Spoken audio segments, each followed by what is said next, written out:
দেশে যারা এখন খুব বেশি বেশি বলছেন যে নির্বাচন চাই, প্রত্যেকেই আমরা এর পক্ষে আছি। কারণ এই দেশে যতদিন নির্বাচিত সরকার না বসবে ততদিন পর্যন্ত অনেকের ষড়যন্ত্র বন্ধ হবে না। এটা বন্ধ করার জন্য নির্বাচিত সরকার মাস্ট বি দরকার, কিন্তু তার চাইতেও আগে দরকার যে 2732 জন মানুষ জীবন দিল, তাদের রক্তের অন্তত কিছু দেখানো। কেন তারা রক্ত দিয়ে গেল? কোনো কাজ নেই? আপনি কি মনে করেন আবু সাঈদের জীবনের কোনো দাম নেই? মুগ্ধর জীবনের কোনো দাম নেই? রায়হানের জীবনের কোনো দাম নেই? তার জীবনও আমার আপনার মতো নিজের কাছে এরকম মূল্যবান ছিল। এখানে গল্প করেন করে যাবে, একটা কথা বলবেন না, এদিকে তাকিয়ে থাকেন।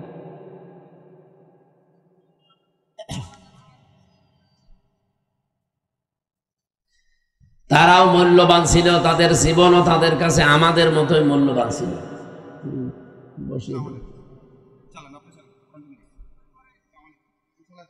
সম্মানিত ভাইরা, আমরা চাচ্ছি সবচাইতে বেশি যে মানুষগুলো এই 15.5 বছরে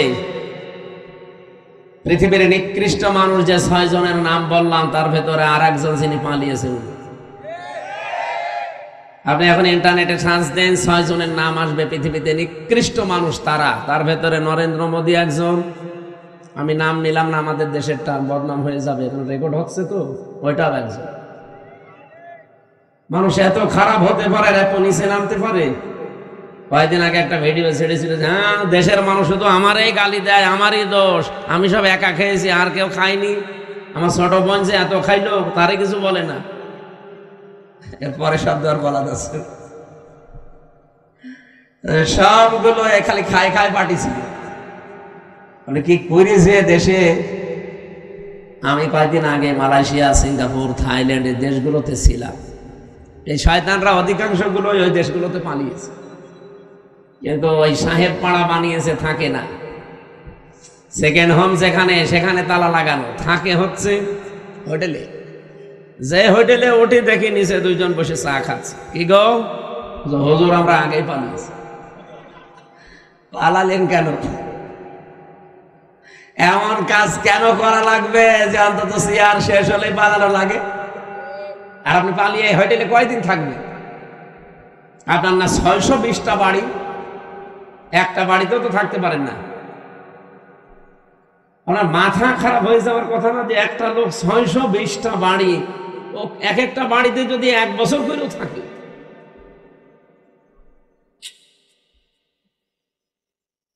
এই টাকাগুলো বাইরের দেশে পাচার না করে এগুলো যদি বাংলাদেশে কর্মসংস্থান তৈরি করতেন। 36 লাখ যুবক এখন বেকার বাংলাদেশে। এই মানুষগুলো দেখলাম বাইরের দেশে যে রাস্তা ঝাড়ু দেয়, রুটি বানায়, থালা বাসন মাজে, পায়খানা ছাড়বে। এরা দেশে টাকাগুলো পাচার না করলে এই দেশের টাকা দিয়ে সম্মানজনক কর্মজীবন তৈরি করা যেত, কিন্তু নিজের এখন আর ভোগ করতে পারছেন না। আমাদের কপালেও আপনারা আগুন লাগিয়ে গেলেন। কি ঋণ এখন জানেন? এই দেশে এখন কেউ জন্ম নিলে 1,02,000 টাকা ঋণ তার মাথার উপর, অথচ এগুলো সব জন্য দায়ী এই 1628 জন মানুষ মাত্র। এই 1628 জন যদি ঠিক হয়ে যেত না, এই দেশটা মালয়েশিয়ার মতো ঠিক 2004 সাল থেকে দাঁড়িয়ে যেত। মালয়েশিয়ার মতো দেশ এই বাংলাদেশের চাইতে প্রায় 5 ডবল এত বড় দেশ, অথচ এরকম সমতল ভূমি খুব কম, শুধু পাহাড় আর পাথর। এরকম একটা দেশকে মাহাতির মোহাম্মদ দাঁড় করিয়ে দিয়েছে, বিশ্বের বুকে আছে। আর আমরা যে জায়গায় ছিলাম আরো নিচে নামতেছে। বলে ডিজিটাল হয়েছে। কিসের ডিজিটাল? বলে টাল হয়ে গেছে।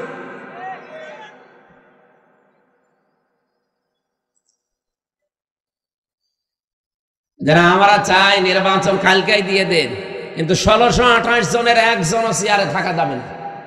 যারা জালেম ছিল, জালেমের দোসর ছিল, সবগুলো তাড়াতাড়ি নামিয়ে দেন, নতুন মানুষ ওখানে বসান। এই 15.5 বছরে যারা বৈষম্যের শিকার ছিল, এই মানুষগুলোকে নিয়ে সেখানে বসান। কালকে নির্বাচন দিয়ে দিন, কালকে সুষ্ঠু হবে। এই 1628 জন কারা? যারা এই 15.5 বছরে এই কাজ কারবার করেছিল। এই শুধু নাটোরের জেলার ডিসি গেছে কুষ্টিয়ায়, কুষ্টিয়ারটা এসেছে কুড়িগ্রাম, কুড়িগ্রামেরটা চট্টগ্রাম, এই পাল্টিয়েছে। এখনো পর্যন্ত জালেমদের যতগুলো বিচারপতি জজ সব তারাই আছে প্রায়। এগুলোকে আপনি মনে করেন যেগুলো মানুষ ছিল? এই কালকে একটা বিচারপতির ভিডিও দেখছিলাম, ও এখনো পর্যন্ত হাসিনার গুণগান গায়। ওর নাম হচ্ছে শেখ আহমেদ জমাদার। আমার মনে হয় ওরা যদি কুকুরও দেখে কুকুরও ঘৃণা করবে। পৃথিবীতে স্বৈরাচার যারা হয়ে যায় তাদের কয়েকটা ক্ষতি সামনের সম্ভাবনা দেখা দেয়। তার এক নম্বরে পৃথিবীর প্রত্যেকটা সৃষ্টির ভেতরে আল্লাহ একটা ঘৃণা তৈরি করে দেয় তার প্রতি। আপনি তামাম দুনিয়া এখন খোঁজ নিয়ে দেখেন, দুনিয়াতে যারা এখনো স্বৈরাচার আছে তাদের প্রতি শুধু আমরা না, পৃথিবীর যত সৃষ্টি আছে সবার ভেতরে ঘৃণা তৈরি করে দিয়েছে কে বলেন? দুই নম্বরে ওরা যখন মারা যাবে দুনিয়া থেকে, ওদের জীবনের কোনো ভালো কাজ আল্লাহ কবুল করেনি, আর সর্বশেষ সে যদি ভালো হতেও চায় আল্লাহ সেই লাইন বন্ধ করে দেয়। আপনি ফেরাউনের দিকে তাকানো, কিন্তু শেষ কথা এটা বলেছিল, আন্নাহু লা ইলাহা ইল্লাল্লাযী আমানাত বিহি বানু ইসরাঈল ওয়া আনা মিনাল মুসলিমিন। আমি ঈমান আনলাম ওই আল্লাহর উপরে যার উপরে বনি ইসরাঈলরা ঈমান এনেছে, আমি তো মুসলমান। এরপরও ফেরেশতারা আমার পানির ভেতরে চুবাই কেন?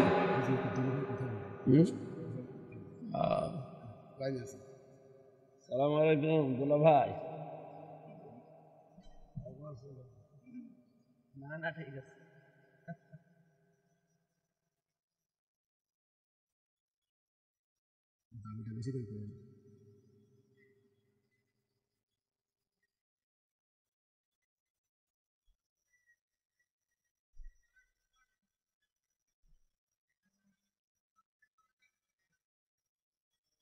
আপনার পরিচয় না, আপনার সাথে আমার এমনিও পরিচয় আছে।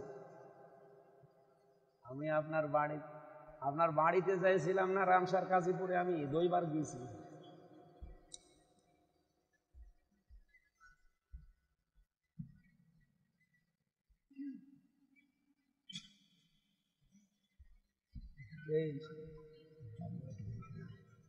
আপনার ওই একটা রোগের কথা শুনছিলাম। হ্যাঁ হ্যাঁ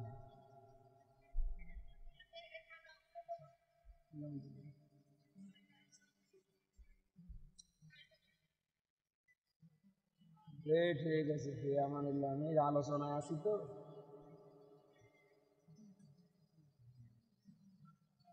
এই আল্লাহ হাফেজ। আসসালামু আলাইকুম। প্রধান অতিথি আজকে আমাদের অ্যাডভোকেট রুহুল কুদ্দুস তালুকদার দুলু সাহেব। এত গরম লাগে কেন? একটু ঘুরিয়ে দিলে ভেতরে ঘেমে গেলে তো আবার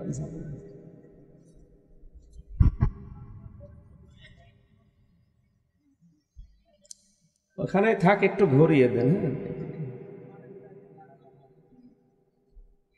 ফ্যান মনে হচ্ছে যে রওশন এরশাদের মতো, জীবন যখন সব শেষ হয়ে এই তো টুকুই যদি বাতাস না আসে।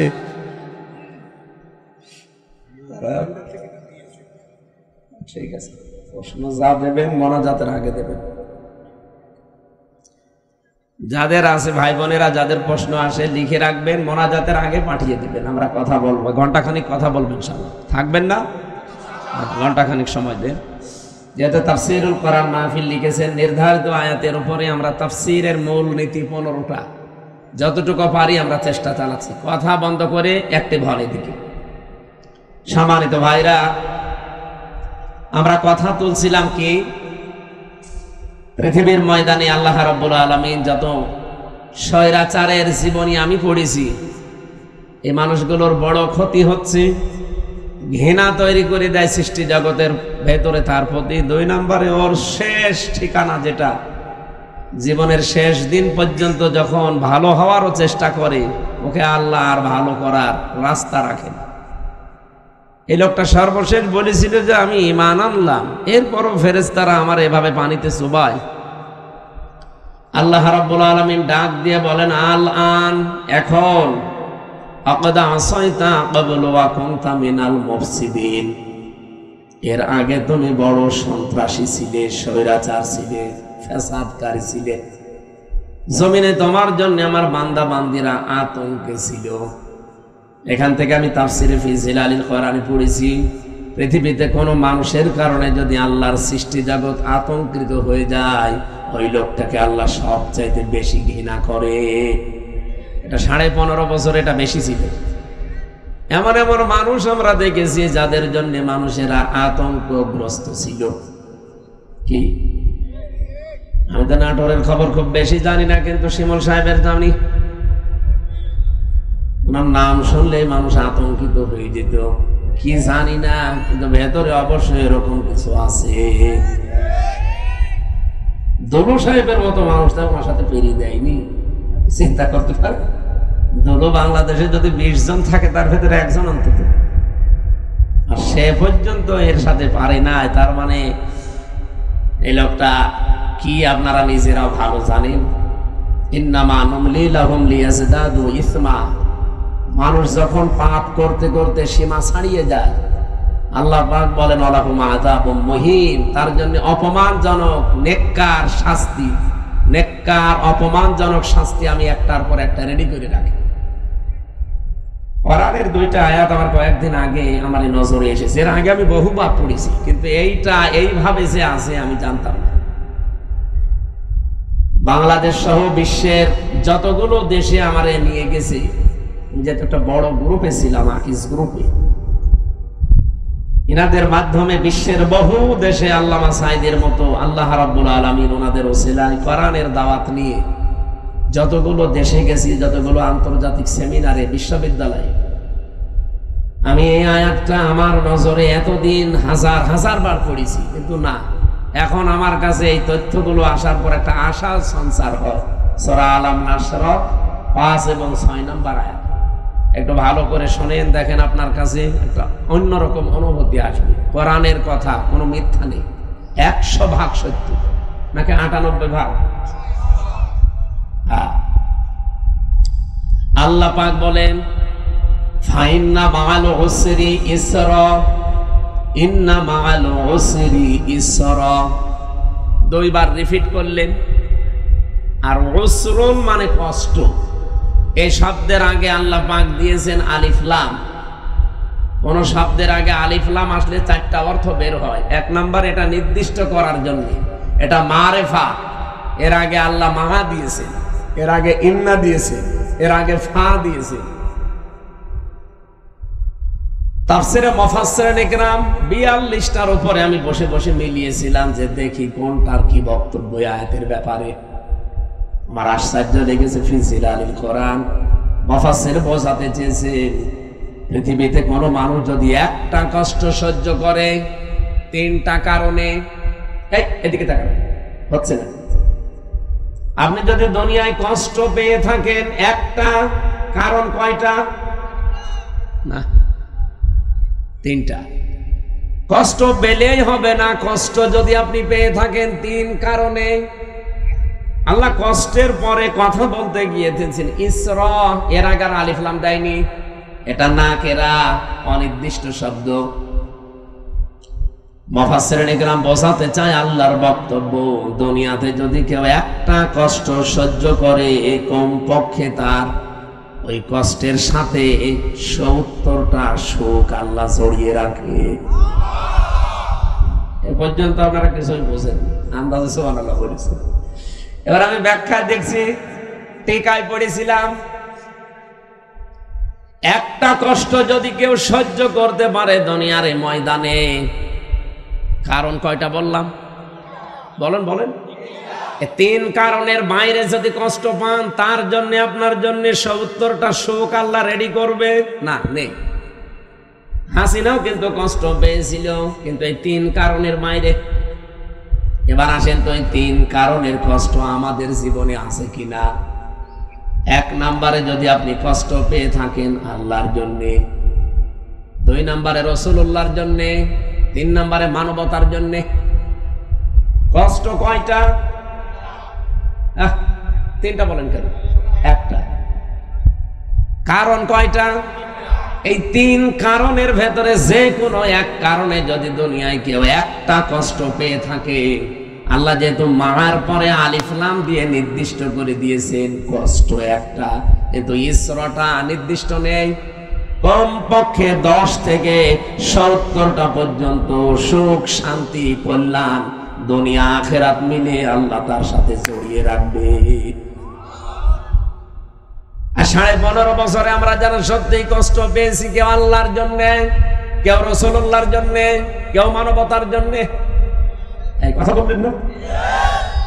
অবশ্যই এই 3 কারণের বাইরে অনেকে কষ্ট পেয়েছে, তাদেরটা আমি তাফসিরে পড়ি নাই, এজন্য বাদ।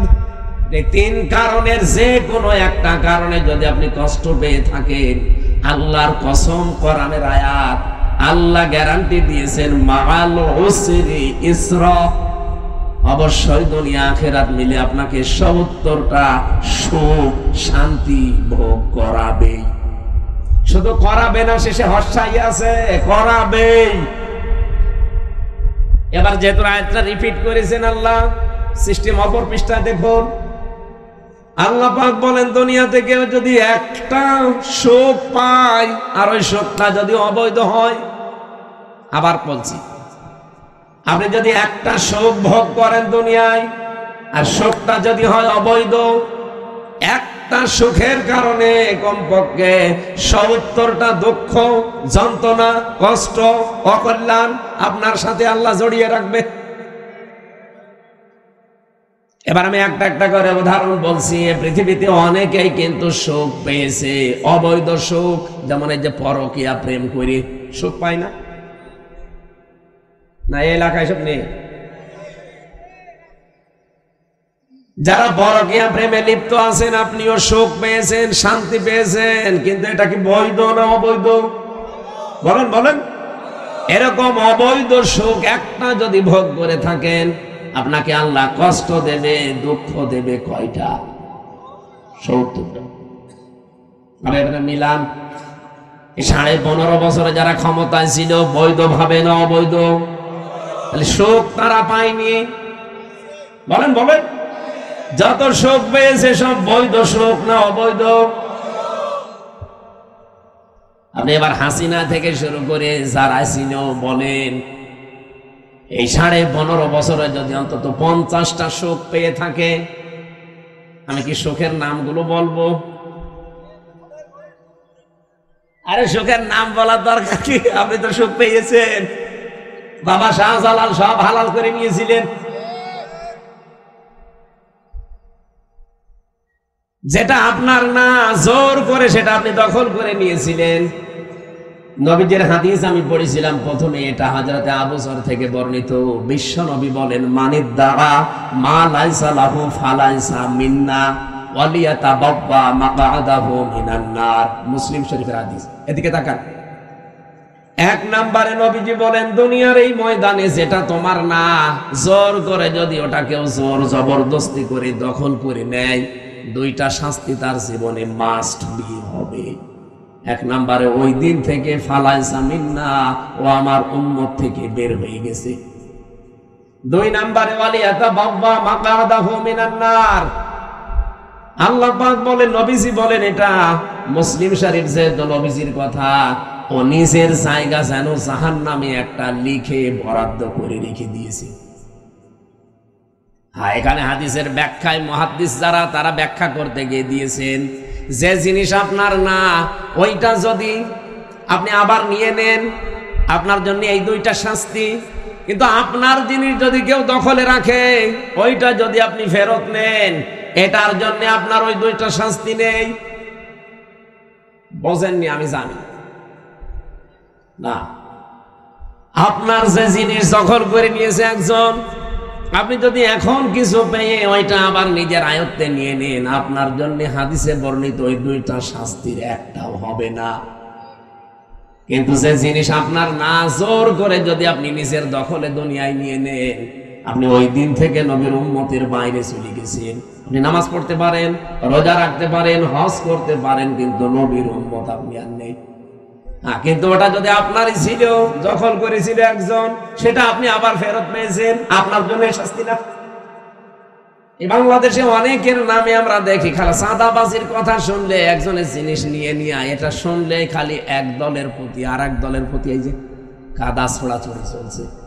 আরে ভাই, আপনাকে আগে বাস্তবতা বোঝা লাগবে। যেই লোকটার কাছ থেকে 15.5 বছরে আপনি কত কিছু নিয়েছেন নিজের বিবেককে জিজ্ঞাসা করেন। এই মানুষগুলো যদি এখন সেগুলো ফেরত পায়, ফেরত নিয়ে নেয়, সে তো আর জোর জবরদস্তি করে নিয়ে নি, তার নিজের জিনিস সে নিয়েছে। এরকম কিছু যদি হয়ে থাকে তাহলে হাদিসের এই দুইটা শাস্তি তার জন্য না। আমি আবার বলছি, আমি আমি নিজে একজন ভিকটিম। এই 15.5 বছরের ভেতরে বিশেষ করে 3 বছর জেলে থাকাকালীন আমার বাবার বৈধ সম্পদ, এবং আমি চাকরি করতাম আকিস গ্রুপে, খতিব ছিলাম, সেখান থেকে তারা অবৈধভাবে বহু টাকা এমনিতেই নিয়েছে। নাকি আমার কাছে টাকা পাইতো? বলেন। আমার ধরার পরে বলেছিল 50টা মামলা দেব, এক্ষুনি 10 লাখ টাকা দেওয়া লাগবে। বাবা তো গ্রাম্য মানুষ, জমি জায়গা বিক্রি করে যা তা করে ওরে 8 লাখ সঙ্গে সঙ্গে দিয়েছিল ও শয়তান। তারপরও আরেকটা মামলা দিয়েছিল।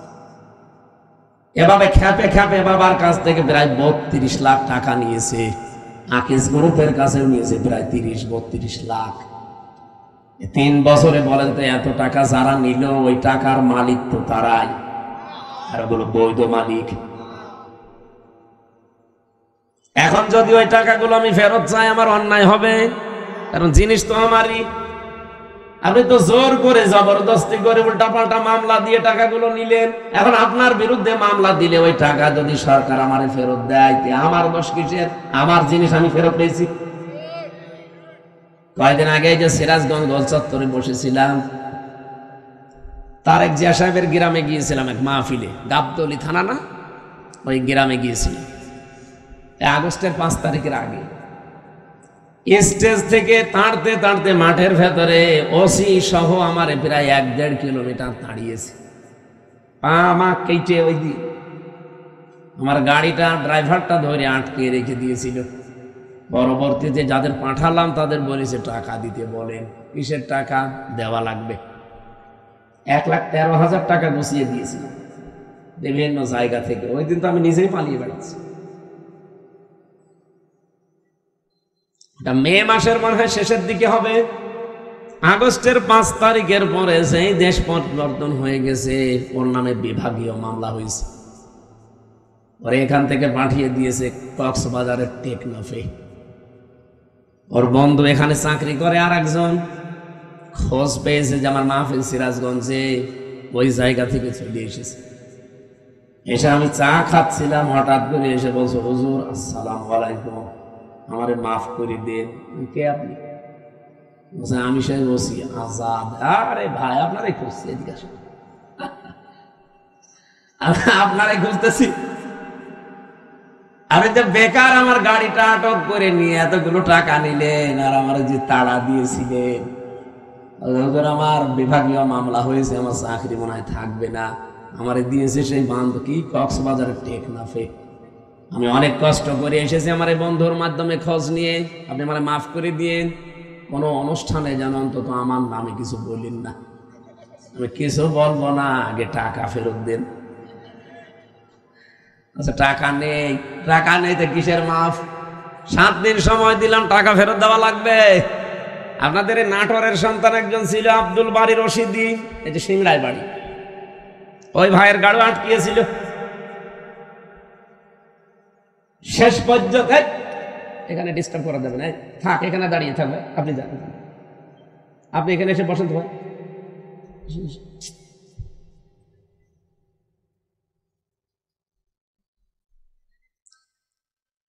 কথা বলা যাবে না ভাই। ওনারা যেই বলেছে ভাই 7 দিন সময় দিলাম, টাকা ফেরত দেওয়া লাগবে, নয়তো কিন্তু আমি এখন যে ডিএমপি কমিশনার আছে সাজ্জাদ হোসেন, আমি কিন্তু জায়গা মতো বলবো, আত্মীয় আমার, হুজুর টাকা দিয়ে দেবে। 7 দিন পরে 1 লাখ টাকা ফেরত দিয়েছে। বাংলাদেশের মনে হয় এটাই প্রথম ইতিহাস যে পুলিশ টাকা ফেরত দেয়। আমি তো এর আগে পুলিশ টাকা ফেরত দেয় শুনিও নি, দেখিও নি, তা আমি অলরেডি পেয়েছি। আর 13,000 হুজুর এটা মাফ করাই লাগবে, যা মিষ্টি খেতে দিলাম। ওই যে পুলিশ দাঁড়িয়ে আছে। পুলিশ কারো কাছ থেকে টাকা নিলে ফেরত দেয়, এটা প্রথম ইতিহাস। এখন ওই টাকা যে ফেরত দিল, আমি কি জোর করে নিয়েছি নাকি আমার টাকা আমি নিয়েছি বলেন? এইরকম করে যারা এই 15.5 বছরে বহু টাকা বিভিন্ন জায়গায় দখল করে নিয়েছিলেন, ওই টাকা এখন আমাদের ফেরত দেন। আমি আশা করছেন কি বোঝাতে চাই আপনি বুঝেছেন। সুতরাং যারা এতদিন মাল কামিয়েছেন, বাংলায় বললাম, এ টাকাগুলো যার কাছ থেকে নিয়েছেন তার ফেরত দিয়ে দিন, নাই তো সে আপনার কাছে যে নেবে তখন তার নামে আপনি বদনাম বের করবেন। উনি জোর জবরদস্তি করে, চাঁদাবাজি করেছে, তার জিনিস ফেরত দিয়েছে। এরকম যত জায়গায় যার জিনিস ছিল সবগুলো ফেরত দেন। ইসলামী ব্যাংক যাদের, তারা ফেরত পেয়েছে। আরো কিছু আছে, আমরা চাই সবগুলো তার ফেরত দিয়ে দেন, নিজে দুনিয়া থেকে মুক্ত হন।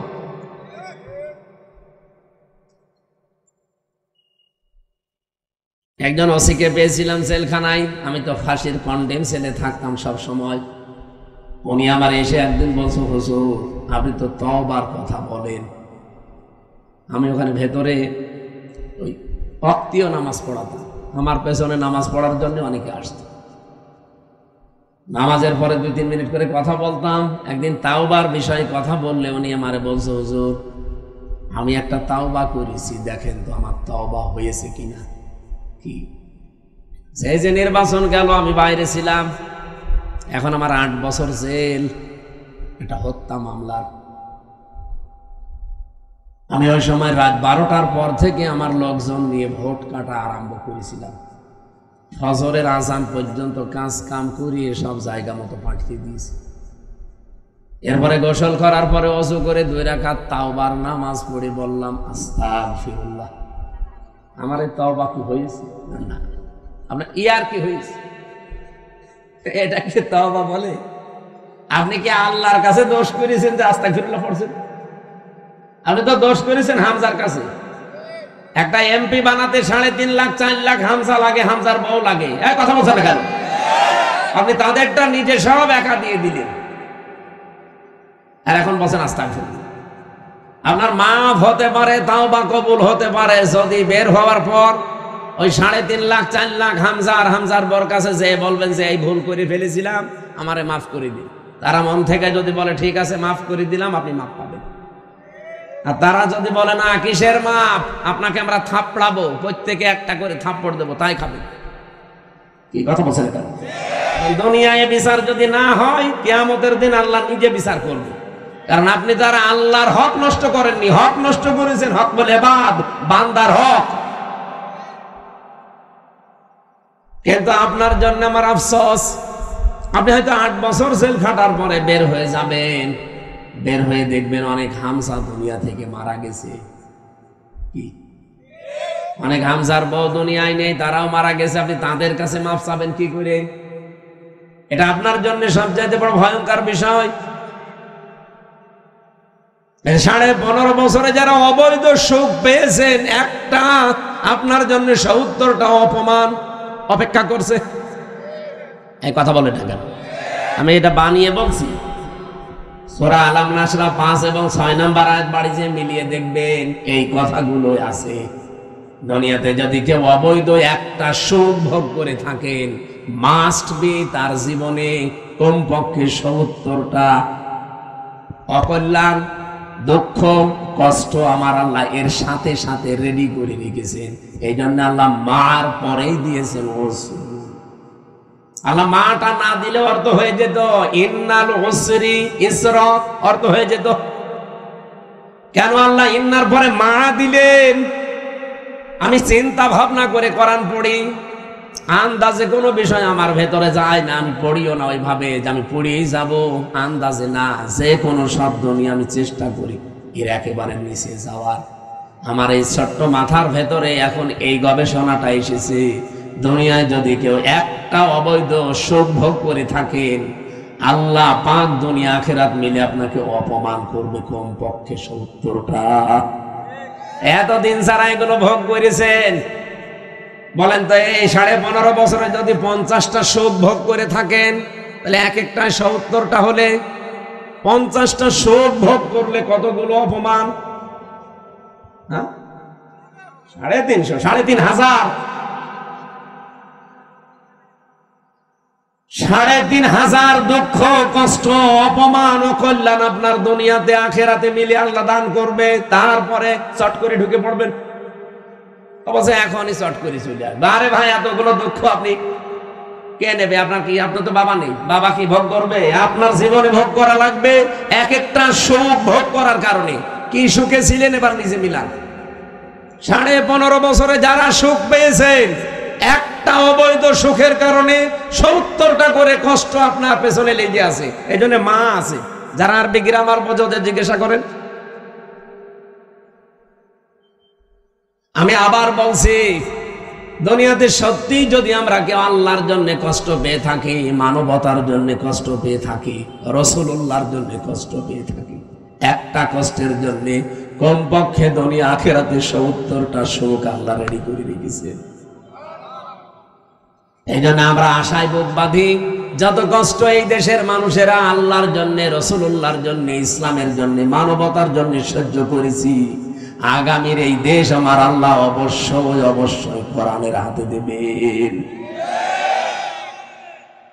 কোরআনে কারীম দিয়ে যদি এই দেশটা চলে, এর ভেতরে 500 আয়াত আছে শরীয়তের বিধান, 6,666টি আয়াতের মাত্র এই 500 বিধান যদি দেশে রাষ্ট্রীয়ভাবে কায়েম হয়ে যায়, আপনি দেখবেন এই দেশটা একটা মিনি জান্নাত হয়ে গেছে।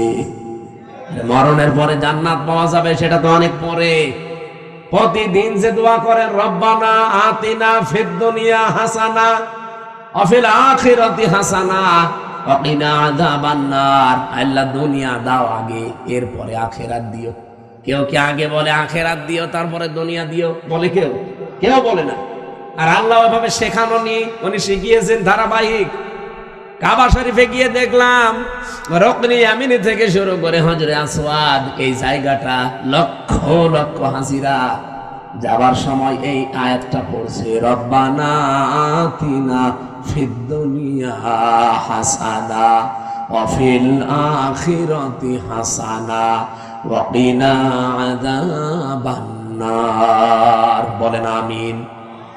দুনিয়ায় আগে শান্তি দরকার। দুনিয়ায় শান্তি, স্বস্তি, নিরাপত্তা যদি সত্যি আমরা পেতে চাই, এটার বিকল্প দুনিয়ায় কিচ্ছু নেই। কারণ বহু মানুষ চেষ্টা করেছে এর আগে, এটা বাদ দিয়ে শান্তি দিতে পারে নাই। আপনি তাকান এই পৃথিবীর দিকে, কত মানুষ শান্তি দেওয়ার জন্য চেষ্টা চালিয়েছে, কিন্তু কাঙ্ক্ষিত মানের শান্তি দিতে পারে নাই। উন্নত দেশগুলোতে আপনি মনে করেন খুব শান্তিতে আছে, কোরআনের আইন বাদ দিয়ে না।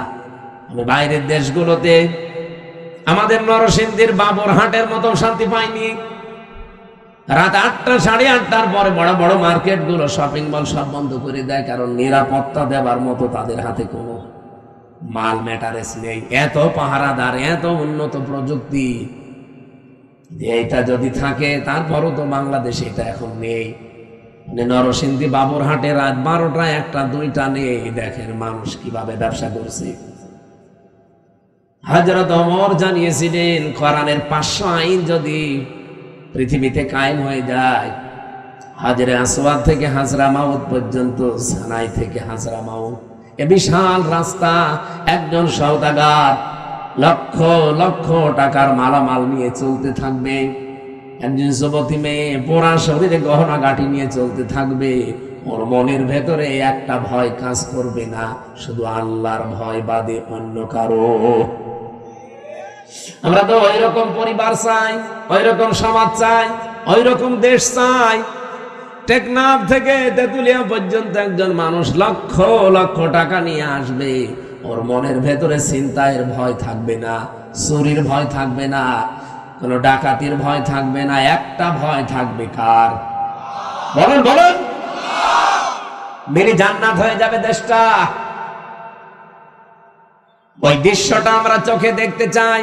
জীবনে প্রতিদিন আমার মনে হয় এই দোয়াটা আমি অন্তত যে কোনো একবার করি, আল্লাহ পৃথিবীতে কিছুই যদি তোমার কাছে কবুল না হয়, 3টা বছর বিনা কারণে জালেমদের জিন্দানখানায় বন্দী ছিলাম, কষ্ট তো কম বেশি পেয়েছি, ওরা আর আমাদেরকে আরো বেশি কষ্ট দিয়েছে।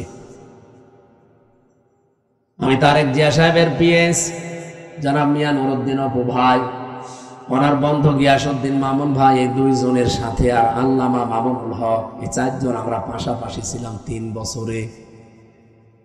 মিয়া নুরুদ্দিন অপু ভাই আর মামুনুল হক, এই দুইজনের যে স্যাক্রিফাইস আমার প্রতি আমি জীবনও বলতে পারবো না। এই জন্য যেখানে যাই আমি অপু ভাইয়ের জন্য, মামুন ভাইয়ের জন্য, মামুনুল হকের জন্য আগে দোয়া করি নেই, আল্লাহ পাক দুনিয়া আখিরাতে তাদের যেন উত্তম পুরস্কার দান করেন। বহু কষ্ট হয়েছে লোকগুলো বিনা কারণে, বিশেষ করে অপু ভাইয়ের মতো মানুষ। এখন পরিবর্তন হয়ে গেছে যতটুকু, কি কষ্ট দিত এই মানুষগুলো। 24 ঘন্টা সিসি ক্যামেরা লাগিয়ে, 2 জন পাহারাদার আমাদের 4 জনের জন্য আলাদা বসা, 24 ঘন্টা তালা লাগানো, ফাঁসির কন্ডেম সেলে। মনে হচ্ছে আমরা কি করেছি। খালি ওনাদের তারেক জিয়ার সাথে সম্পর্ক আর আমাদের ইসলামের সাথে সম্পর্ক এই। তাছাড়া আমার কি দোষ পেয়েছিল বলে? আমারে মামলা দিয়েছে, আমি নাকি আনসারুল্লাহ বাংলা টিমের প্রধান, কি অসাতা আমি জানি। সেই ভুয়া মামলা দিয়ে 3 বছর রেখে দিল। আরে জেলে দিলেও তো থাকা যায়, নাটোরে তো জেলখানা, জেলা কারাগার গুলোতে থাকা আর বাড়িতে থাকা প্রায় সমান। কিন্তু আমাদের এই গেছিল হাই সিকিউরিটি জেলে, ফাঁসির সেল, কন্ডেম সেল, ওর ভেতরে আবার 24 ঘন্টা তালা লাগানো। কিছু পড়তেও দিত। একবার কারারক্ষী দেবদুলাল বললাম যে স্যার একটা বই নিয়ে এসে দিতে পারেন না? হুজুর আমার সুন্দর সুন্দর বই আছে, একটা নিয়ে দেব। এসে দেখিয়ে দিয়েছে বঙ্গবন্ধুর আত্মজীবনী। এটা পড়ে করবো কি? না, অনেক জ্ঞান আছে এর ভেতরে। পড়েছিলাম, ওরাটা কি করবো, কোনো বই নেই তো, সারাদিন সারা রাত ওই বই। কয়েকদিন পরে থেকে আবার দায়িত্বে এসেছে, বললাম যে ওই বই শেষ হয়ে গেছে, আর একটা ভালো বই নিয়ে এসে দেন। এবার নিয়ে এসে বঙ্গবন্ধু ছেলেবেলা। আপনি আর বই পান না? ওখানে বঙ্গবন্ধু কর্নারে শুধু এই বই আছে। পরের দিন আর একটা বই দিল, বঙ্গবন্ধুর চীন সফর। রাগ করে বললাম আপনি আর কোন বই নিয়ে আসবেন? আপনি যদি পারেন, হিন্দু মানুষ তো, আপনার কাছে তো বলে লাভ নেই। কোন মুসলমান কারারক্ষী অন্তত দায়িত্বে আসে। আশরাফুল বলে একজন আসলো, ওর এখানে নাম লিখা মনে করলাম যাক, এরা আর কিছু না করে হালকা পাতলা ইমান তো আছে। বললাম যে ভাই আপনি একটু তাফসীর নিয়ে এসে দেন তো। সারাদিন এই বসে থাকা, 24 ঘন্টা তালা লাগা, সূর্যের আলো নিতে দেন। আল্লাহর ইশারা 2টা তাফসীর নিয়ে এসেছে দেখি, ফিজিলালিল কোরআন আর তাফহিমুল কোরআন। এই পৃথিবীতে 42টার উপরে তাফসীর আছে, সবচাইতে বেশি আমি ভালোবাসি এই 2টা তাফসীরকে, আর আল্লাহও মিলিয়ে দিয়েছে এই 2টায়। ওখান থেকে বসে বসে যতগুলো বিষয় আমি নোট করেছিলাম, ওরা তো লিখতে দেয়নি ভালোভাবে, চুরি করে করে যা করেছিলাম ওইটা আজকের তেলাওয়াতকৃত আয়াতের ভেতরে হালকা আছে। আমরা এবার কোরআন থেকে আরম্ভ করি নাকি কষ্ট হয়ে যাচ্ছে, একটু বেশি সময় হয়ে গেল। জবান খুলে সূরা মুলকের 2 নাম্বার আয়াত, মাত্র একটা আয়াত পড়েছি। এ মাথার ভেতরে আয়াত নিয়ে যত কথা সাজানো আছে, সারা জীবন যদি বলা যায় তাও শেষ হবে না, এত কথা আছে আয়াত। আমরা তাফসীর আকারে পড়বো এবং তাফসীর আকারে বলবো ইনশাআল্লাহ। জবান খুলে কোরআনের সোনালী আয়াত পড়েন। আউযু বিল্লাহি মিনাশ শাইতানির রাজিম। বিসমিল্লাহির রহমানির রহিম।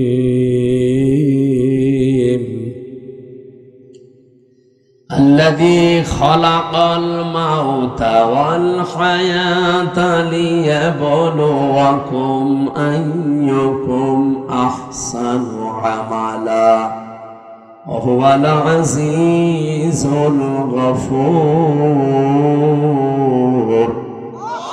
صدق الله العظيم। কোন সূরা জানো? মুলক। মুলক মানে রাজত্ব, মুলক মানে আমরা যাই ভাবি, যাই করি না কেন, যাই চিন্তা ভাবনা আমাদের থাক, বিভিন্ন রাজনৈতিক দল করার কারণে আলাদা চিন্তা ভাবনা থাকতে পারে, কিন্তু রাজত্বের আসল মালিক কিন্তু আল্লাহ। এটা আপনাকে বিশ্বাস করা লাগবে। যদি এর ভেতরে অন্য কেউ ঢোকে আপনি মুশরিক। এক কথা বলেন, রাজত্বের মালিককে ক্ষমতায় পৃথিবীতে কেউ দিতে পারবে না। আপনাকে ক্ষমতায় দিতে পারবে শুধুমাত্র আমার আল্লাহ। হ্যাঁ, আপনার যদি অন্য কোনো বিশ্বাসের ভেতরে ঢোকে যে না আমেরিকা আমারে পারবে, ভারত আমারে পারবে, জনগণ আমারে পারবে, আল্লাহর কসম আপনার ঈমান শেষ, আপনি মুশরিক হয়ে গেছেন। কিয়ামতের দিন আমল লাখ লাখ যদি মানুষের কমও থাকে, কিন্তু ঈমানটা যদি তার নির্ভেজাল থাকে, আমার আল্লাহ তারে মাফ করে দেবে।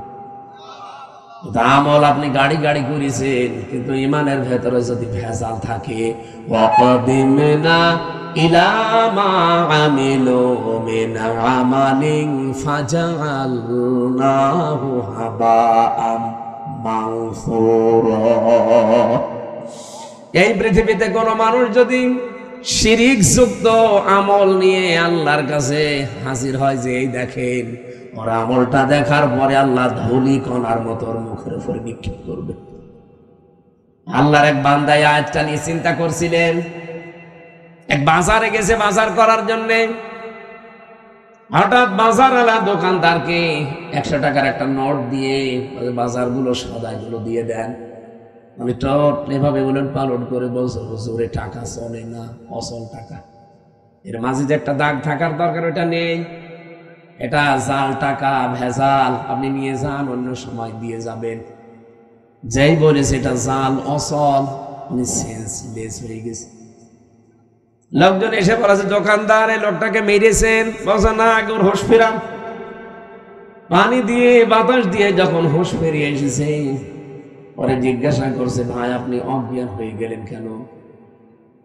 লোকটা বলছে দেখেন ওকে আমাকে কিচ্ছু বলে নাই, মারিও নাই, বকাবকিও করে নাই, শুধু টাকা দিয়েছিলাম, টাকাটা উলট পালট করে বলছে এটা জাল টাকা, অচল, চলে না। আমার জীবনে একটা ধাক্কা লেগেছে যে আমারও তো একটা টাকার নোট আছে, তার নাম হায়াত, তার নাম বলেন বলেন। আমার তেলাওয়াতকৃত আয়াতের দ্বিতীয় শব্দই কিন্তু এটা, আল্লাযী খালাকাল মাউতা ওয়াল হায়াতা। আল্লাহ বলেন আমি তোমাদের মউত আর হায়াত বানিয়েছি। লোকটা ডাক দিয়ে বলছে আমারও একটা হায়াত আছে, একটা নোট আছে টাকার, তার নাম এই 50, 60, 70 বছরের হায়াতের জিন্দেগি। আমি যদি এখনই মারা যাই, রব্বুল আলামিন যদি আমার হায়াতটা হাতে করে বলে বান্দা এটা অচল, চলে না। এর ভেতরে শিরিকের কিছু দেখতে পাচ্ছি, এর ভেতরে মানুষ ঠকানো আমল দেখতে পাচ্ছি। এইরকম ভেজাল আমল দিয়ে, এরকম ভেজাল জীবন দিয়ে আমার জান্নাতে যাওয়া যাবে না। এই চিন্তা করে আমি সেন্সলেস হয়ে গেছি। ও নাটোরবাসী, আমরা কোথায় আছি বলেন তো? তারাও তো মানুষ ছিল। কুল্লু নাফসিন যায়িকাতুল মাউত ওয়া ইন্নামা তুওয়াফাউনা উজুরাকুম ইয়াওমাল কিয়ামাহ। সূরা আলে ইমরান 4 নাম্বার পারা 13 নাম্বার পৃষ্ঠা 13 নাম্বার লাইনের 185 নাম্বার আয়াতের প্রথম অংশে আছে। এটা তাফসীর ইবনে কাসিরে পাবেন। রব্বুল আলামিন বলেন প্রত্যেকেই কিন্তু মারা যাবে। এদিকে তাকান, এখানে যারা আমরা আছি খুব বেশি হলো আর 60 বছর 70 বছর, খুব বেশি হলো 100 বছর পরে একজনও থাকবেন না। নতুন মানুষ এই জায়গায় এসে জমি চাষ করবে, কথা বলেন না কেন? মানে 100 বছর পরে আমরা যারা এখানে আছি নারী পুরুষ সবাই কবরের বাসিন্দা। মাত্র 100 বছর। আর যদি 200 বছর পরে আপনি এই নাটোরের এই জাঠিয়াল এলাকায় এসে যদি বলেন এই বাড়ি আমার, ওই বাড়িতে ওই সময় যারা বসবাস করবে তারা আপনাকে চেনে না, আর আপনিও তাদেরকে চেনেন না, কিন্তু বাড়ি ঘর আপনার, আপনি চিনতে পারছেন। এখন এসে যদি বলেন এই বাড়ি আমার, আল্লাহর কসম আপনাকে ঢুকতে দেবে না। আমি আমার নিজেরটা বলছি, এই যে কোরআন আমার সামনে, আমি জেলখানায় গিয়ে এগুলো আরো বেশি উপলব্ধি করতে পেরেছি, কারণ একা একা থাকতাম। আমার বাবার নাম রিয়াজউদ্দিন, তার বাবার নাম জাহান আলী, তার বাবার নাম নমাজ আলী, এরপরে আমি আর চিনি না। সত্যি কথা বলছি, এরপরে পুরুষ আমি আর চিনি না। আর আমি নমাজ আলীকে দেখি নাই, আমি জাহান আলী পর্যন্ত দেখেছি। এখন এই নমাজ আলীর বাবা মাত্র 70-72 বছর আগে মারা গেছে। এই লোকটা এখন যদি এসে বলে কুষ্টিয়া এই 2 তলা বাড়ি আমার, এই ভিটা আমার, দাঁত মুখ খুলে ফেলবো না। বন্ডামি করা যায় কত? কিসের নমাজ আলীর বাপ আপনি? আমি তো নমাজ আলীকে চিনি না। এক কথা বলছে না। বলেন তো আমার বাবা রিয়াজউদ্দিন, জাহান আলী, নমাজ আলী, তারপরে না চিনি না। আমি তাও 3 পুরুষ পর্যন্ত বললাম। এ ভাইরে জিজ্ঞাসা করুন তো, 3 পুরুষও পারবে না? 2টা পারবে মনে হয়। তাহলে ওনার 3 পুরুষের আগে 4 নাম্বারটা যদি এখন এসে নাটোরে ওনার বাড়িতে বলে যে এটা তো আমার বাড়ি ছিল, আমি এখানে থাকতে চাই, কসম আল্লাহর যত বড় দাড়ি হোক তো বাড়ি উঠতে দেবে না। বলবো আপনার জায়গা না থাকলে মসজিদে থাকেন, সকালবেলা চলে যান। এই যে পাশের জেলা রাজশাহী, 3 দিন আগের ঘটনা কি ঘটেছে দেখেছেন? 4টা ছেলে মেয়ে লোকটা, অথচ ট্রেনের নিচে মাথা দিয়ে মরে গেল। 4টা ছেলে মেয়ে, 8 মাস আগে তার বউটা মারা গেছে। না, আমি শুধুমাত্র ওই ছেলে মেয়েকে দোষ দেই না, এই বাবারও দোষ আছে।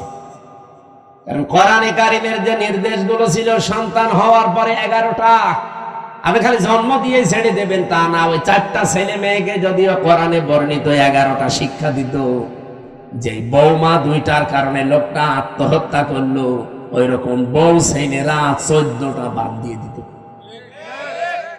আমাদের জাতির পিতা হযরত ইব্রাহিম আলাইহিস সালাম তার সন্তান ইসমাইলকে বলেছিলেন যে তোমার ঘরের চৌকাঠটা পাল্টিয়ে ফেলো, তার মানে তোমার এই বউর আচরণ ভালো না, এরে পাল্টিয়ে ফেলো। উনি কিন্তু বুঝে ফেলেছিলেন যে বাবার মনে দুঃখ দিয়েছে। এই জন্য এখানে একটা মাসলা বের হয়, আপনার বাবা যদি ইসলামী কোনো কারণে আপনার বউ বাদ দিয়ে দিতে বলে, বাবার কথা অনুযায়ী বউ বাদ দেওয়া জায়েজ আছে, কিন্তু 4 কারণে।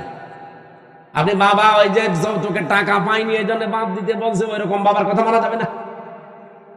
এরকম বাবা আছে না, যে চাহিদা ছিল সে পর্যন্ত হয়তো পূরণ করতে পারেনি।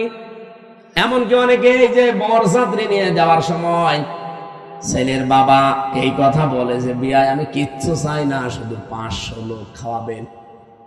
আপনি কি ফকির নাকি? আর বরযাত্রী যাওয়ার এই সিস্টেমটা বন্ধ করা দরকার। এটা ইসলাম না, এটা হিন্দুদের কালচার। কোথায় পেয়েছেন এই সিস্টেম? বরযাত্রী ইসলামে আছে, ইসলামে আছে অলিমা। অলিমা ছেলের বাড়ি হয় না মেয়ের বাড়ি হয়? আর যে বরযাত্রী কোন বাড়ি? কোথায় পেয়েছেন ভণ্ডামি? এটা বাদ দেওয়া লাগবে আজকে। যারা এখানে আছেন মুসলমান, অন্তত অন্য ধর্মের লোক নেই, আজকে থেকে হিন্দুদের এই কালচার বাদ। কোন বাড়িতে কেউ বরযাত্রীর দাওয়াত দিলে যাবেন না। বলে না ও হারাম, আমি খাবো কোন কারণে? কারণ মেয়ের বাবা যদি মন থেকে আপনাকে কিছু না দেয়, যা নেবেন একটা পান নিলেও পানটাও হারাম। আর আপনি মরণের খাওয়া খান, যে 10 পিস করে গোস্ত খায়, তারপরও বলে না কিছুই হয়নি। তোর হবে কি করে? অত রাক্ষস। বরযাত্রী যাওয়া যাবে? গিয়েছেন কোনদিন? এটা বন্ধ করা লাগবে। অলিমা করবেন, অলিমা করা যায় যাচ্ছে। আমি এই কথাটা 3-4 বার বলতাম না, কারণ আমার ছেলে নেই, আমার 3টা নেই, আমার আবার বাঁচা লাগবে না। যদিও ইসলামে আছে, তারপরও আমার নিজেরও বাঁচা লাগবে ভাই। বারবার করে বলছি বরযাত্রী যাওয়া, অলিমা করা হয় ছেলের বাড়িতে, ছেলের বাবারা বুঝুক না। এই যে এই লোকটা ট্রেনের নিচে মাথা দিয়ে মরে গেল, এই যদি ছেলে মেয়েকে আল্লাহর পরে মা বাবার স্থান, এটা যদি কোরআন থেকে হাদিস থেকে ছোটবেলা থেকে শেখাতো এই দিনটা, তাহলে এই 2টা ছেলে ওর বউ দরকার হয় বাদ দিয়ে দিত, তারপরও বাবাকে ভাবে বাড়ি থেকে বের করে দিত। লোকটা সারাদিন বাড়িতে জায়গা পায়নি, শেষ পর্যন্ত স্টেশনে না খেয়ে সারাদিন ছিল, সকালবেলা যে মরি। এরকম সন্তান যেন কারো না হয়। আরে সন্তানের তো শুধু দোষ না ভাই, আপনি ওইভাবেই তৈরি করেছেন তাকে। আল্লাহর পরে যে আপনার স্থান সে তো জানেই না। এখানে মাসলা হচ্ছে, বাবার কথা যদি শরীয়ত সম্মত হয়, বাবা যদি বলে বউ রাখা যাবে না, এর ভেতরে আমি শরীয়তের এই জিনিসগুলো ভুল পাই, তাহলে বাদ দিয়ে দেওয়া লাগবে। কিন্তু মায়ের কথা শুনে বউ তালাক দেওয়া যায় না। এই মাসলাটা মনে রাখবেন। বাবার সম্মান কিন্তু মায়ের চাইতে খুব বেশি না, 3 গুণ বেশি মায়ের মর্যাদা। কয় গুণ? কিন্তু মায়ের কথা শুনে কেউ বউ তালাক দেওয়া জায়েজ নেই, কারণ শাশুড়ির সাথে আর বৌমার সাথে সম্পর্ক মেয়ে আর মায়ের মতো জীবনও হয়নি, হবেও না। আর যেখানে হয় সেটা একেবারে সোনায় সোহাগা। শাশুড়ি যারা এসেছেন বৌমা যদি আপনার ছেলেকে ভালোবাসে বেশি, তার সাথে অন্তত অন্তরঙ্গ থাকে বেশি, অনেক শাশুড়ি বলে আমার বৌমা আমার ছেলের দখল করে ফেলেছে। আরে আপনার তো নামাজের সেজদায় পড়ে শুকরিয়া আদায় করা দরকার যে আপনার ছেলে অন্তত শুধু বউ নিয়ে ব্যস্ত থাকে, অন্য জায়গায় লাইন করে না। ছেলের সুখের জন্য একটু ছাড় দেওয়া যায় না?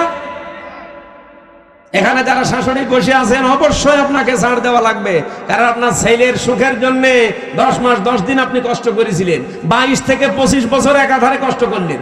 এখন আরেকজনের হাতে অন্তত সে আছে, তার সুখের জন্য একটু স্যাক্রিফাইস করা লাগবে আপনাকে। এরকম শাশুড়ি আমরা চাই। এরকম মা আমাদের দরকার নেই। এই মার এদিকে মন পাওয়া যায় না, ওদিকে বউর মন পাওয়া যায় না, শেষে আমরা রোগী হয়ে যাই। এরকম পরিবার দেশে নেই? বলেন নেই না? সম্মানিতা শাশুড়ি যারা আছেন, আপনাদের আমি হাতে পায়ে ধরে বলছি, আপনার বৌমার সাথে আপনি মেয়ের মতো ব্যবহার করেন। পরিবারে হানকা শান্তি আনতে হলে এটা আপনার লাগবে। খালি খাই খাই নাই নাই এ করে করে যে অশান্তি তৈরি করে রাখেন ছোটখাটো জিনিস নিয়ে। হয়তো বৌমার জন্য 1000 টাকার দিয়ে একটা শাড়ি কিনেছে, মায়ের জন্য 800 টাকা দিয়ে, 200 টাকা কম বেশি, এই ঝগড়া চলছে। বেশি বলে ফেললাম। এরকম পরিবার দেশে নেই? আপনি মনটা উদার করতে পারেন না যে আমি তো সারা জীবন অন্তত ভোগ করেছি, এখন যুবতী মেয়ে ওরা করুক। আর আপনার বাইরের মানুষ তো আপনার ছেলের অন্তরঙ্গ, একটু শান্তিতে থাকলে আপনার ছেলেও শান্তিতে থাকবে। বহু পরিবার এরকম অশান্তি দেখি শুধুমাত্র এই শাশুড়ির ছোট মনের কারণে। নাকি নাটোরে আমার মনে হয় বেশি বলা হয়ে গেল। আছে এরকম না, জানি। সম্মানিতা মা বোন যারা এসেছেন, বিশেষ করে পুত্রবধূ, আপনি আর 100 বছর পরে বললাম তো থাকবেন না। আল্লাহর কসম, দুনিয়া যেহেতু থাকার জায়গা না, শাশুড়িকে নিজের মায়ের মতো ভাবতে শুরু করেন আজকে থেকে। তো মুরব্বী মানুষের কিছু উল্টা পাল্টা হতেও পারে, নিজের মা বাবা ভুল করলে তো মাফ করে দেন। আর অন্যের মা এখন মনে করছেন শাশুড়ি তো আমার মা না, কিছু হলে স্বামীর কানে তুলে দেন, তার মনটাও তো খারাপ হয়ে যায়। আর আমি নিজে একজন স্বামী, যত স্বামী এখানে বসে আছে প্রত্যেক স্বামীর পক্ষ নিয়ে বলতে পারি, আপনি যদি সত্যি আমার মন চান, আমার মাকে বাবাকে নিজের মা বাবার মতো আপনাকে মনে করা লাগবে, নয়তো জীবনও আপনি আমার মন পাবেন না। হয়তো উপরে উপরে আপনাকে ভালোবাসবো আমার ছেলে মেয়ের কারণে, কিন্তু জীবনও আপনি আমার মন পাবেন না। আশা করছি এটা একটু ছাড় দেবেন, নিজের মা বাবার মতো আপনি মনে করে দেখেন, দেখেন পরিবারটা একটা মিনি জান্নাত হয়ে যাবে। বিশ্বনবী জানিয়েছেন, পরিবার যখন কোন স্ত্রী লোক মারা যায় এ অবস্থায় যে তার স্বামী তাকে দেখে বলে যে না, আমার বউ কিন্তু সত্যি আমার মন মতো ছিল। নবীজি বলেন, এই স্বামী স্ত্রীর লাশ দেখে যদি গ্যারান্টি দিতে পারে ওই স্ত্রী জান্নাতি। নামাজ পড়ে নাই, রোজা রাখে নাই, পর্দা করে নাই, কথাগুলো এখানে নেই। খাদিজাতুল কুবরার পুরা জীবনী পড়লাম, জীবনে 1 ওয়াক্ত নামাজ পড়েননি, একটা রোজা রাখেননি, জীবনে একদিনের জন্য পর্দায় থাকেননি, জীবনে একটা হজও করেননি, একটা টাকা যাকাতও দেননি। কিন্তু তাকে আমার আল্লাহ নিজে সালাম পাঠিয়েছেন। এই একজন মাত্র মহিলা পৃথিবীতে যাকে আল্লাহ নিজে সালাম দিয়েছেন। আর নিজে জান্নাতে ঘর বানিয়ে তার জন্য সুসংবাদ পাঠিয়েছেন এই একটা মাত্র মহিলা। অথচ জীবনে কোনোদিন নামাজে 1 ওয়াক্ত পড়েননি, একটা রোজা রাখেননি, জীবনে একদিনের জন্য পর্দায় ছিলেন না। কারণ কি? কারণ এগুলো সব নাজিল হয়েছিল তার ইন্তেকালের পরে। কথা বলছে, এই বিধানগুলো সব নাজিল হয়েছিল তার ইন্তেকালের পরে, এজন্য উনি করতে পারেননি। কিন্তু আল্লাহ তাকে সালাম দিয়েছেন এবং ঘর জান্নাতে বানিয়ে আলাদা তার জন্য পাঠিয়েছেন। এমন একটা ঘর খাদিজার জন্য আল্লাহ বানিয়ে রাখলেন যে ঘরের ভেতরে কোনো নয়েজ নেই, কোনো আওয়াজ নেই, গোলমাল মুক্ত। তার জীবনী পড়তে গিয়ে আমি ব্যাখ্যায় পেয়েছি এটা একটাই মাত্র কারণ। কি? একটাই মাত্র কারণ, হযরতে খাদিজাকে আল্লাহ জান্নাত দেওয়া, সালাম দেওয়া, যে জীবনে কোনোদিন তিনি স্বামীর মনে একদিনের জন্য দুঃখ দেয়নি। স্বামী যখন বাইরে থেকে আসতো ঘরটা নয়েজ মুক্ত রাখতেন, আওয়াজ মুক্ত রাখতেন, একটা নির্মল শান্ত পরিবেশ তৈরি করে দিতেন ঘরটায়, মনে হচ্ছে বাইরে থেকে এসে জান্নাতে আছে। আল্লাহ এত খুশি হয়েছিলেন স্বামীর এই আচরণটাই নিজে সালাম তো পাঠিয়েছেন, আবার জান্নাতে ওরকম একটা আলাদা ঘর বানিয়ে সুসংবাদ পর্যন্ত দিয়েছে। আমি নিজে স্বামী সহ যত স্বামী এখানে বসে আছি, আমি গ্যারান্টি দিয়ে বলতে পারি, একটা স্বামী এখন হাত তুলতে পারবেন যে জীবনে কোনো দিন একদিনের জন্য আমার স্ত্রী আমাকে একটা দুঃখ দেয়নি? হাত তোলেন তো। নেই।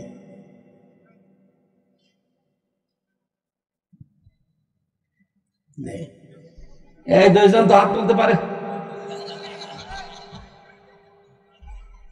ক্যামেরা এদিকে মারে না, আমি হাসির জন্য বলি নাই, চিন্তা করে দেখেন আমিও হাত তুলতে পারলাম না, যদিও ম্যাডাম মনে হয় দেখছে, যা করে করবে, কপালে যা আছে।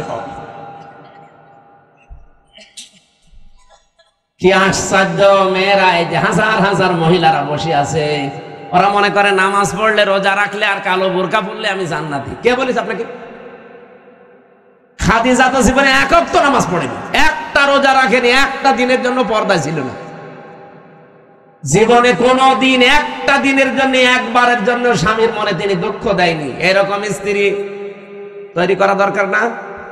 এখানে যারা বসে আছেন, আল্লাহ যেন খাদিজার মতো তৈরি করে দেন আপনাদের, বলেন আমিন। না, সিস্টেমটা যদি উল্টিয়ে ফেলি, ওরা যদি বলে হুজুর এটা একটু বলেন তো, এখানে এমন কোন স্বামী আছে কিনা যে জীবনে একদিনের জন্য স্ত্রীকে একটা দুঃখ দেয়নি? একটা প্রতিদিন 20টা করে দুঃখ দিচ্ছে। আমাদেরকে হযরতে আলীর মতো হওয়া লাগবে। আল্লাহ আমাদেরকে এই মানুষগুলোর জীবনে সামনে রেখেছেন কেন? শিক্ষা নেওয়ার জন্য।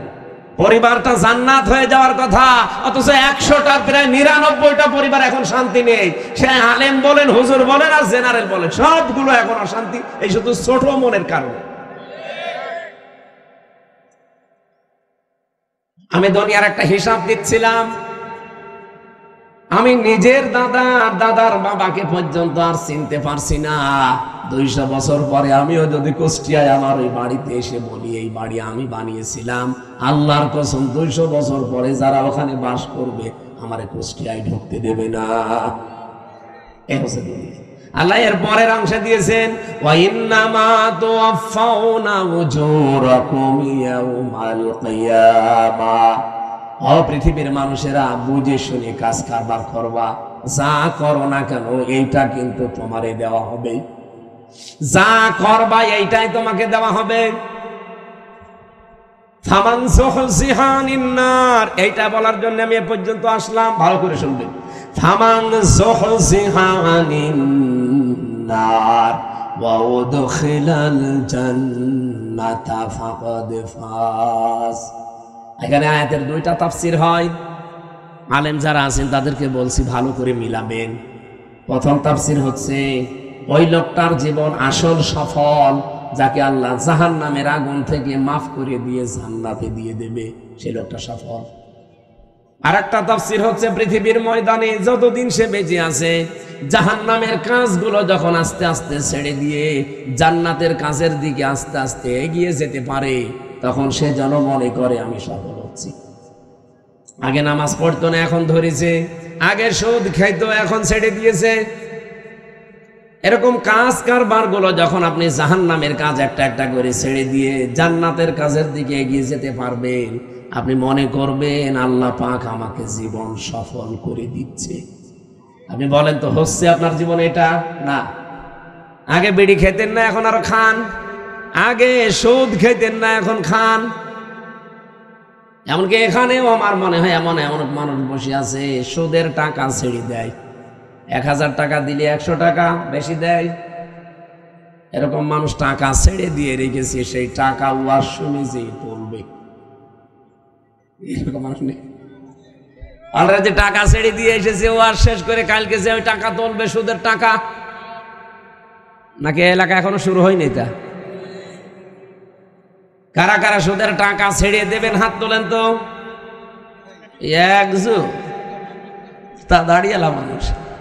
আপনি কয় টাকা ছেড়েছেন? না, যারা এগুলো ছেড়েছেন আপনি না খেয়ে বলে যান ভাই, সুদের টাকা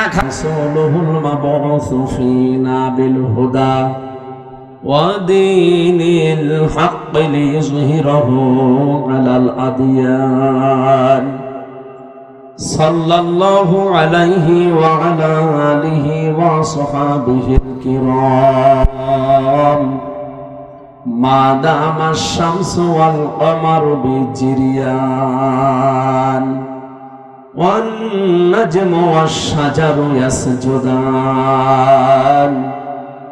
فقد قال الله تعالى في كلامه المجيد وبرهانه التوحيد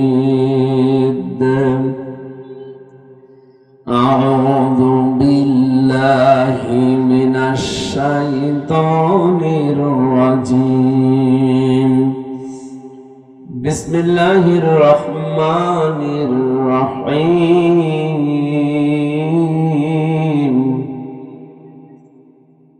الذي خلق الموت والحياة ليبلوكم أيكم أحسن عملا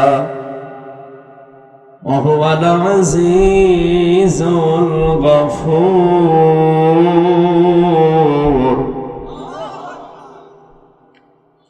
عن أبي ذر رضي الله تعالى عنه قال قال سمعت رسول الله صلى الله عليه وسلم من ادعى ما ليس له فليس منا وليتبوأ مقعده من النار رواه مسلم وما زادهم إلا إيمانا وتسليما اللهم صل على سيدنا مولانا محمد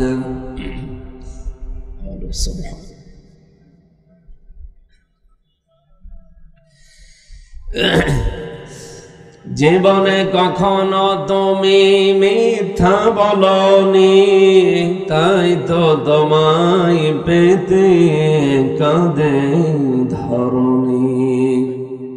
তোমারই মতো নেতা পেলে গো ফুটত সুখেরই গোলাপ চামেলি বকুল।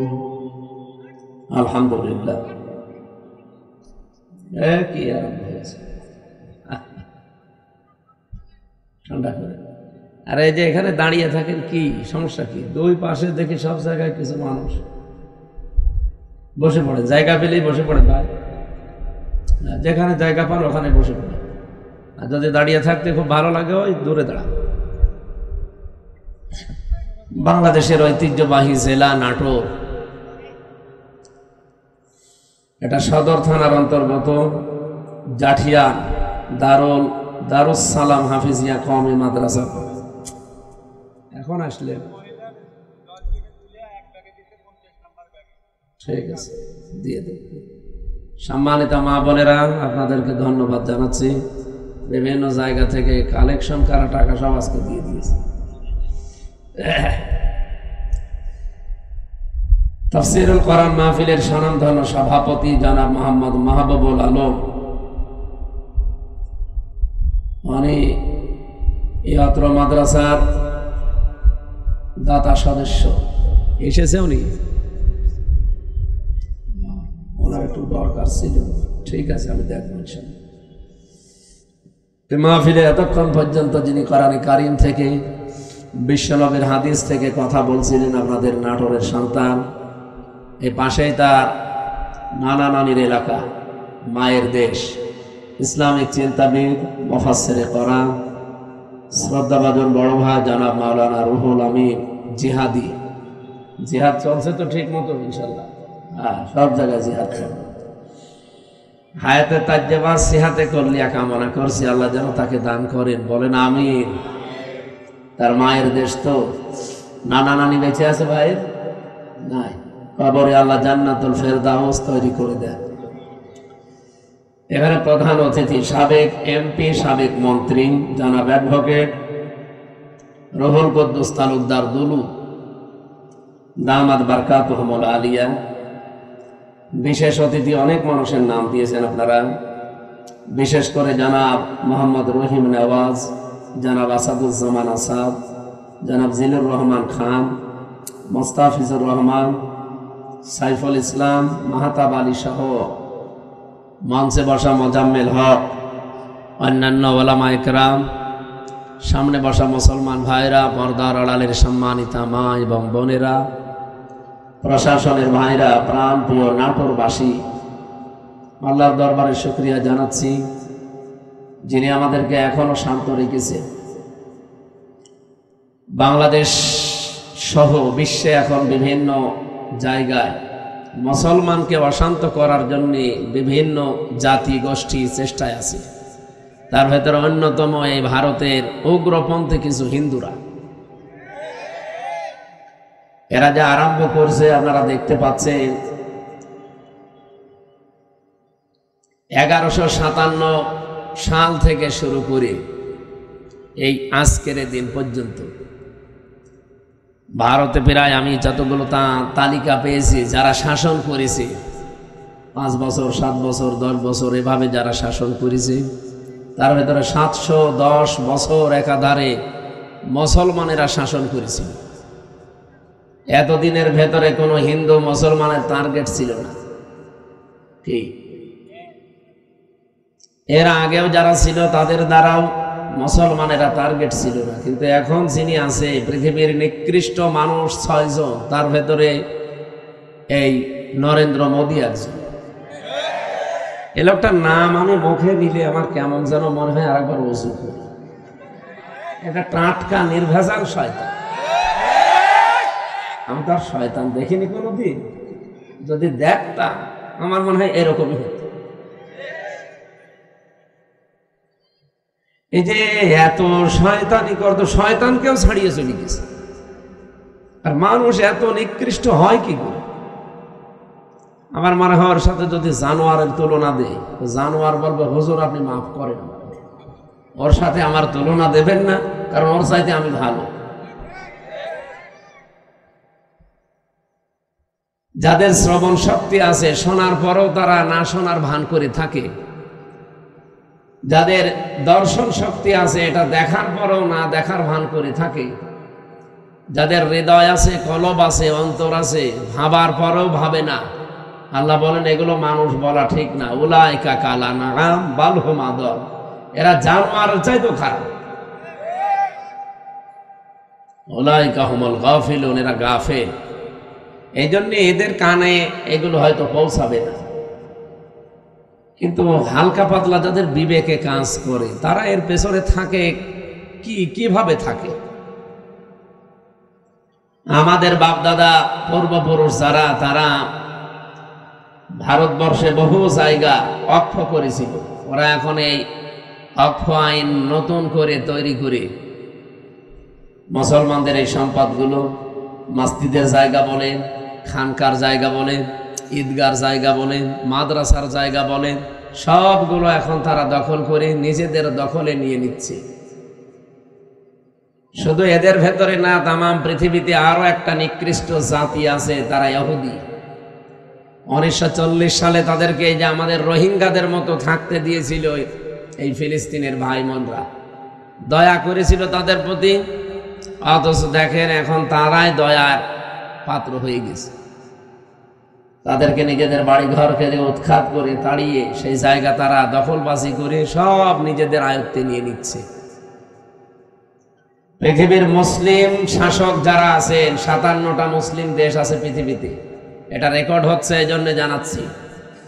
প্রত্যেকটা মুসলিম দেশের এখন উচিত তাদের ইমানের দাবি অনুযায়ী পৃথিবীর 2টা নিকৃষ্ট জাতি ইহুদি এবং মুশরিক, তাদের বিরুদ্ধে অন্তত সোচ্চার হওয়া।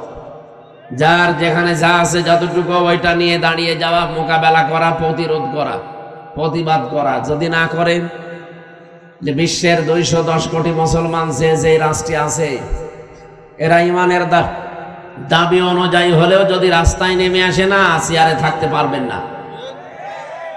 এপ্রিলের 12 তারিখে হালকা আমরা বাংলাদেশে দেখিয়েছিলাম। এই কথা বোঝেন? 12 তারিখে দেখানোর পরেই 13 তারিখে অলরেডি একটা বৈঠক হয়েছে লন্ডনে, আপনারা হালকা পাতলা জানেন। এর পরের দিন ট্রাম্পের সহকারী উপমন্ত্রী, বিশেষ করে এই সমস্ত এলাকাগুলো, এই সমস্ত দেশগুলো যার কন্ট্রোলে, সে বাংলাদেশে ইসলামপন্থী যারা আছে তাদের ভেতরে অন্যতম বাংলাদেশ জামাত ইসলামী, তাদের কেন্দ্রীয় আমিরকে ডাক দিয়ে কিছু কথা গোপনে হয়েছে, ওগুলো এখনো ফাঁস করা ঠিক না। আপনি চিন্তা করতে পারেন, ট্রাম্পের উপমন্ত্রী একজন বাংলাদেশ জামাত ইসলামী এবং ইসলামপন্থী যারা আছে তাদেরকে ডাক দিয়ে বৈঠক করে, এটা কি ভেতরে কোনো কারণই নেই নাকি? আমাদের নাম শুনলে যারা 2-3 বার করে বমি করে, আর তারা এখন ডাকতেছে। বিশ্ব দেখিয়ে দিয়েছে, বিশেষ করে এপ্রিলের 12 তারিখ বাংলাদেশ একটা ইতিহাস বানিয়েছে। এতদিন পর্যন্ত যারা এই দেশে অন্তত একটু হালকা পাতলায় আশায় ছিল যে বাবু আবার আসবে, 12 তারিখের পর থেকে তাদের আশা গুড়ে বাঁধে। এই জন্য 15 তারিখে যে মানুষগুলো ফ্যাসিস্ট ছিল, স্বৈরাচার ছিল, তাদের দোসর যারা, তারা এখন অনেকে জেলখানায় আছে, এখন অনেকে পালিয়ে আছে। জেলে 8 মাস পর্যন্ত আমরা দেখতাম তাদেরকে আদালতে তুলতে হলে জামায় আদরে নিয়ে যেত। কিন্তু গত পরশুদিন যা করেছে, পেছনে হাত বেঁধে হ্যান্ডকাপ লাগিয়ে কথা বললে চড় দেবে, এইরকম একটা দৃশ্য আমরা দেখতে পাই। তার মানে প্রশাসনে এখন বুঝতেছে যে না, ববুর দ্বারা আর হবে না। ববু যতই চাপাবাজি করুক না কেন, তো চাপা সব শেষ। এই জন্য এই সমস্ত মন্ত্রীদের, এমপিদের, এত বড় বড় নেতাদের সামনে প্রশাসন 2-3 হাত দূরে থাকতো, আর এখন পেছনে হাত বেঁধে চোরের মতো, ডাকাতের মতো নিয়ে যাচ্ছে। এতটুকুতে হবে না, আমার মনে হয় এদেরকে মাথায় দড়ি দিয়ে, ডান্ডা বেড়ি পরিয়ে আলেমদের সাথে যা করেছে এই 15.5 বছরে ওদের সাথে তাই করা দরকার। কামরুল টাক কালকে দেখেছেন না কি করে হাত বেঁধে পেছনে নিয়ে যাচ্ছিল, মনে হচ্ছে যে গরু চুরি করেছে। আসলে তো এগুলো চোর ছিল। আমরা চাচ্ছি এই যে